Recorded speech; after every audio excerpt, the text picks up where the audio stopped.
আমার নাম হচ্ছে অমিত, আমি সিটি ইউনিভার্সিটির একটি স্টুডেন্ট। তো এই জ্যাকেটটা হচ্ছে একটা স্মার্ট মোটরসাইকেলের জ্যাকেট। তো এই জ্যাকেটটা মোটরসাইকেলের সাথে ওয়্যারলেস কানেকশন করা। মোটরসাইকেল যেদিকে ডেডিকেশন করে, তো এই জ্যাকেটটা সেদিকেই ডেডিকেশন করে। তো এটা যদি মোটরসাইকেল ডানে ইন্ডিকেট করে, তো মোটরসাইকেলের ডানে জ্বলবে, এটা বামে জ্বলবে।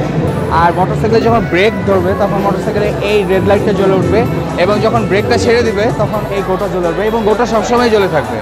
এটা মূলত বাইকের সাথে ওয়্যারলেস কানেকশন করা, এবং এটা বড় বড় গাড়ির সাথে যখন বাইকাররা পাল্লা দিয়ে গাড়ি চালায়, তখন দেখা যায় যে অনেক সময় বড় বড় গাড়ি বাইকারদের ফোকাসে আসে না। তো এটা মূলত বিশেষ করে বাইকারদের যাতে আরও ভালো ফোকাসে আসতে পারে এবং আরও সুরক্ষিতভাবে যাতে বাইক রাইড করতে পারে, সেই জন্য এই জ্যাকেটটা মূলত তৈরি কনসেপ্ট। এবং এটা অনেক ভালো স্টাইলিশ, এবং এই জ্যাকেটটা পরে অনেক সময় শীতে কুয়াশায় যদি বাইক চালায়, তো অনেক সময় কুয়াশার মধ্যে ওই জ্যাকেটটা ভিজিবল হবে, যেটা বাইকারদের জন্য অনেক সেফ। তো এই পরিকল্পনাই আর কি আমার এই জ্যাকেটের মধ্যে করা। হ্যাঁ, ডিভাইস এটা ওয়্যারলেস সেন্সর রিসিভার কানেকশন বাইকের সাথে করা। বাইকের মধ্যে একটা ডিভাইস আছে, আর এটার মধ্যে একটা ডিভাইস আছে। তো এই দুটো অ্যাডজাস্ট করে প্যারালাল আর কি চলে। ওটার মধ্যে একটা ট্রান্সমিটার, এটার মধ্যে একটা রিসিভার, আরএফটা দিয়ে এটার সাথে এটা 4টা সেন্সর করে। হ্যাঁ, বাইকে যা সিগন্যাল আমি করবো, সেইটাই এই জ্যাকেটের মধ্যে ওয়্যারলেস কানেকশানে করবে।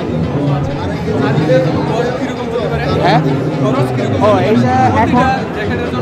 এইটা যদি ভারত প্রোডাকশন হয়, যদি এটা কোম্পানিতে করে অনেক বেশি মাত্রায়, তাহলে এটা 500 থেকে 600 টাকার মধ্যে এটা কমপ্লিট করে ফেলায় না।